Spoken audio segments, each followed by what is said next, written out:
Assalamualaikum warahmatullahi wabarakatuh.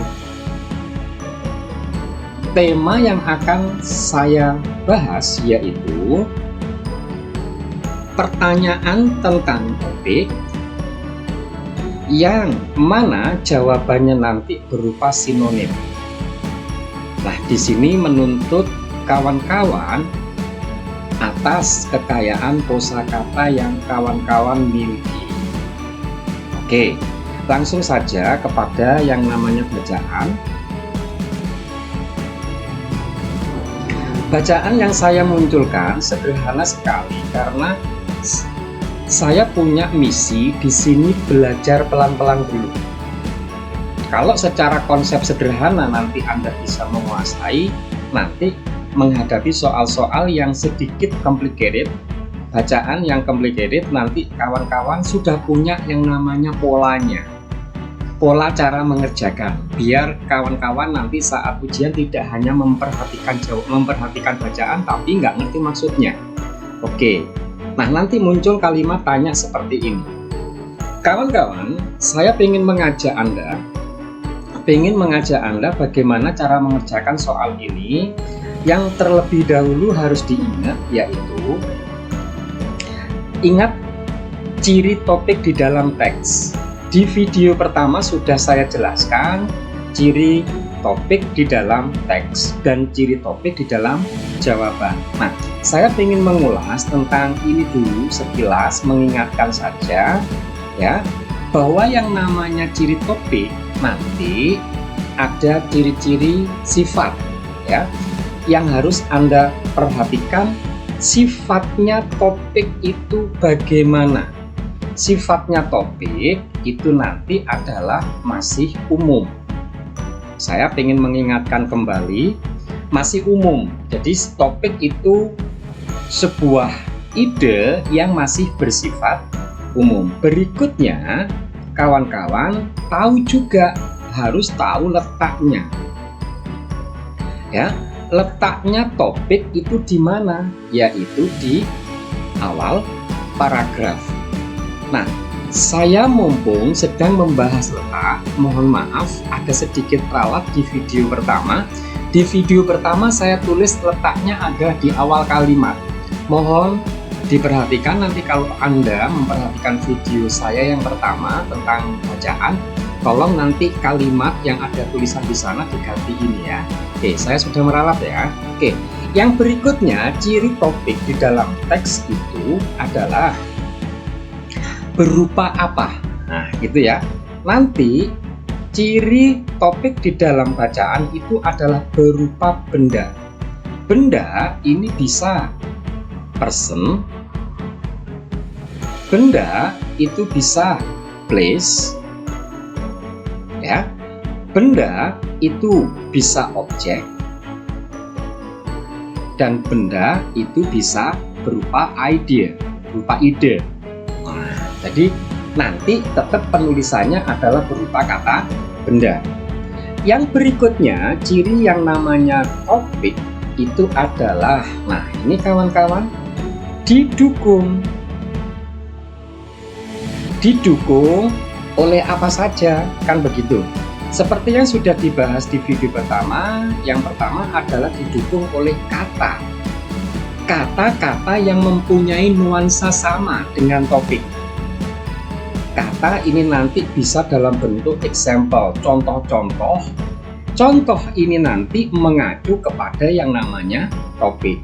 Bisa berupa kalimat, ya. Berupa kalimat ini nanti juga bisa nanti berupa sebuah alasan, bisa berupa detail penjelasan, dan sebagainya. Nah, ini yang ketiga, didukung oleh apa lagi? Yaitu didukung oleh paragraf lanjutannya, paragraf lanjutan. Ini bila nanti kawan-kawan ketemu bacaan yang terdiri dari beberapa paragraf, misalkan sampai 5. Nah, jadi paragraf yang ada di sini, paragraf yang di sini, paragraf di sini, dan paragraf di sini, semuanya harus punya nuansa yang sama dengan topik yang tertulis di paragraf 1 tadi. Jadi itu ya, nanti di video ketiga saya akan sajikan bacaan yang terdiri dari lebih dari 1 paragraf. Di video 1, di video 2 masih 1 atau 2 paragraf saja. Oke, ini kawan-kawan ya, saya ingin mengingatkan kembali, menegaskan bahwa ciri topik itu bisa disingkat warna merah itu, silabet, sifat, letak, berupa, dan didukung apa. Kawan-kawan harus selalu ingat itu. Oke, sekarang kita lihat sifatnya topik. Yang pertama adalah umum. Kita lihat ya, dan letaknya ada di awal paragraf. Saya bacakan. Pada hari Rabu, saya dan siswa saya pergi ke Yogyakarta. Kawan-kawan, silakan mulai curiga. Adakah di sini kata yang bisa kita curigai? Di sini kita boleh curiga kepada yang namanya when. Oke. Pada hari Rabu, saya dan siswa saya pergi ke Yogyakarta. Kami tinggal di Hotel Dirgahayu. Ada kata stay. Apakah nanti kata-kata ini akan didukung oleh kata-kata di lanjutan kalimat-kalimat berikutnya? Itu yang dimaksud nanti ada pendukungnya atau tidak. Mana yang ada pendukungnya? Yang ada pendukungnya kata when atau yang stay, tinggal. Ya, oke.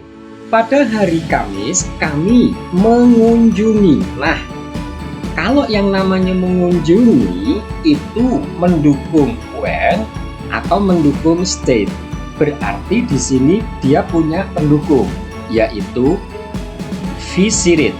Pergi itu kan mengunjungi sama saja. Oke. Di sana terdapat 3 candi besar, Brahmana, Siwa, dan Wisnu. Mereka betul-betul amazing, mengagumkan. Kami mengunjungi bukan hanya Brahma dan Siwa. Nah, di sini ada lagi visitednya ditulis 2 kali. Visited. Oke. Lanjutan berikutnya, pada hari Jumat kami pergi. Ada kata pergi, kawan-kawan. Nah, ada kata pergi ya. Di sini ada kata pergi. Terus kami menghabiskan waktu di sana selama 2 jam. Kami cukup beruntung karena kami dipandu oleh guide atau pemandu yang smart dan bersahabat. Kami melanjutkan our journey. Our journey itu kan juga menyatakan sebuah kegiatan pergi. Our journey. Nah, kawan-kawan, seperti ini saja kita sudah bisa curiga bahwa topiknya paragraf ini mengacu kepada kata yang didukung oleh kata-kata dalam lingkaran ini, yaitu kata when. Oke. Nah, berikutnya kawan-kawan, saya akan menampilkan ciri. Ini ya, sudah ada pendukungnya, jadi bukan yang state. Nah, berikutnya kita melihat dari sisi ciri jawaban. Kalau yang pertama ini dari sisi bacaannya. Dari sisi bacaannya. Sekarang mari kita cermati dari sisi cara mengerjakan topik, dari sisi jawaban ABCD-nya. Pastikan tiap option, pastikan sebuah option itu adalah salah bila di dalam teks tersebut ada 2 atau lebih yang dibahas namun yang ditulis cuma 1. Perhatikan, di sini ada ABCD-nya ya. Kita lihat dari bawah dulu. Kita lihat dari bawah. Yang D membahas tentang kesan penulis tentang Borobudur. Borobudur itu kan salah satu ya, satu dari tempat-tempat yang dikunjungi. Apakah bacaan ini secara total menyeluruh membahas tentang Borobudur? Kan tidak. Berarti berdasarkan konsep ini kawan-kawan, maka jawaban D salah. Demikian juga Keraton Jogja. Tidak hanya membahas Keraton Jogja, tidak hanya membahas Prambanan, maka sudah jelas jawabannya adalah yang A, dari tulisan Yogyakarta. Memang kunjungan pertamanya kan ke sini. Nah, di Yogyakarta itu dilanjutkan perjalanan mengunjungi item-item yang ada di Yogyakarta, yaitu Prambanan, Yogyakarta, dan Borobudur. Oke, kawan-kawan, itu jawaban dari bacaan ini. Nah, karena inti hari ini, inti video ini, itu kan membahas tentang sinonim tulisan yang ada di dalam bacaan dan jawaban yang ada di dalam option. Nah, langkah yang berikutnya untuk penegas saja, diksi atau pilihan kata yang menggambarkan topik di dalam teks. Di dalam teks kan tulisannya adalah pergi. Di dalam teks di sini tulisannya adalah pergi, yaitu when dari kata yang ada di sini. Nah, ini when. Ternyata oleh si pembuat soal ditulis pakai sinonimnya. Ini yang saya maksud, when dan trip ini merupakan sebuah sinonim yang mengacu kepada ini, kawan-kawan. Nah, ditulis sinonimnya. Ada benang merah yang ingin saya sampaikan, bahwa kawan-kawan memang harus punya banyak kosakata, ya, harus punya banyak kosakata, biar nanti ketika yang ditulis di bacaan apa, maka jawaban yang tertulis di option ABCD-nya apa, kawan-kawan akan menyimpulkan, oh ini kan sama maksudnya, begitu, ya. Oke, next berikutnya. Untuk bacaan yang berikutnya, saya munculkan seperti ini. Lagi-lagi kita disuruh disuruh mencari yang namanya topik dengan bahasa which of the following is the best title for this passage. Lagi-lagi kawan-kawan, saya ingin mengingatkan, mulailah cara mengerjakan soal kalau menanyakan topik, mulailah mengingat ciri topik di dalam teks, yaitu sudah saya singkat ini, sifat, letak, ya kan, berupa sama didukung oleh apa. Ini yang nanti harus Anda pikirkan dulu. Oke, yuk mari kita cermati soal bacaan ini. Lokasi bintang di langit relatif satu dengan yang lainnya tidak tampak, tidak terlihat, ya, berubah oleh mata telanjang kita. Nah, ini cara menerjemahkannya seperti itu. Mari kita curigai kata-kata yang mungkin nanti menjadi jawaban. Di sini ada kata location, dari kata sifat, letak, berupa dan sebagainya didukung ini, kita bisa mengambil dari kata berupa. Berupanya tadi kan berupa benda, ya, bahwa yang namanya topik itu berupa benda. Di sini ada kata location. Apakah ini nanti jawabannya location of stars? Oke, ini mari kita curigai. Jangan-jangan topiknya adalah ini. Terus di sini ada lagi lokasi bintang-bintang di langit, di angkasa, relatif satu dengan yang lainnya tidak tampak oleh mata telanjang atas perpindahannya. Di sini ada kata change.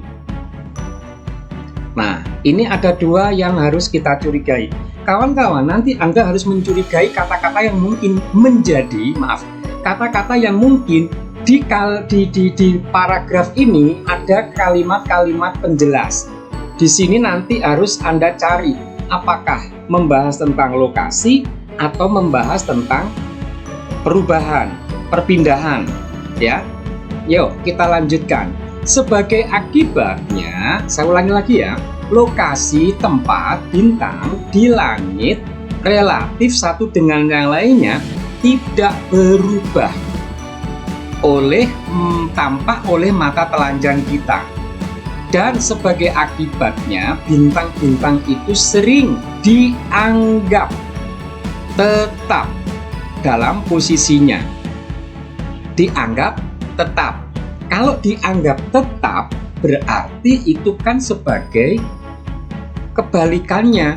Berarti kalau dianggap tetap, berarti berubah atau tidak? Berarti kesimpulannya berubah. Kita lanjutkan untuk kalimat berikutnya. Banyak pengamat bintang tidak sadar berasumsi, berpendapat dengan salah bahwa bintang memiliki tempat, ini diterjemahkan tempat ya, tempat permanen di angkasa pada malam hari. Nah, kalimat ini mempertegas mereka-mereka yang menganggap bintang itu tidak bergerak itu salah. Berarti kesimpulannya bintang itu bergerak atau berpindah. Ini sudah punya satu poin. Nah, sudah punya satu poin. Berikutnya kawan-kawan, dalam kenyataannya meskipun bintang-bintang itu selalu bergerak, nah ini ada 2 poin, berarti berubah kan? Kalau bergerak kan berarti berubah. Tetapi karena jarak yang jauh antara bintang-bintang itu sendiri dan dari bintang itu terhadap bumi, perubahan, nah ini perlu saya pertegas, perubahan hampir tidak jelas. Berarti ada perubahan. Dia sudah memiliki poin 3 poin di sini. Ya. Dari sini saja kawan-kawan kita sudah bisa mencari jawabannya A, B, C atau D. Sudah jelas jawaban B salah karena Bernoulli stars ini hanya sebagai contoh saja. Ya, di sini seperti, nah kan berarti cuma contoh kalau seperti itu. Oke, what the eye can see in the sky. Apa yang bisa mata lakukan untuk melihat angkasa? Bukan ini tadi ya. Oke, jawabannya tinggal 2. Jawabannya tinggal 2, yang benar yang mana? Tentang pergerakan planet atau bintang-bintang yang selalu bergerak. Jadi jawabannya adalah bintang karena di sini tidak membahas planet. Kalau di sini kan planet, ya. Maka jawaban yang benar adalah jawaban yang D. Jadi ada pendukungnya kawan-kawan. Ini yang saya maksud, yaitu didukung. Nah ini loh, ini penting ini. Didukung oleh kalimat-kalimat penjelas, kata, didukung oleh ini, didukung oleh kalimat. Ya soal ini maaf, paragraf ini didukung oleh kata dan kalimat. Karena tidak ada paragraf yang lain lagi. Demikian kawan-kawan, semoga bermanfaat. Mohon maaf bila ada yang kurang jelas, nanti bisa ditunggu untuk video berikutnya biar nanti tampak lebih bisa dipahami. Saya titip pesan, tolong ini jangan dilupakan silabet. Sifat, letak, ya kan, berupa dan didukung. Itu terima kasih.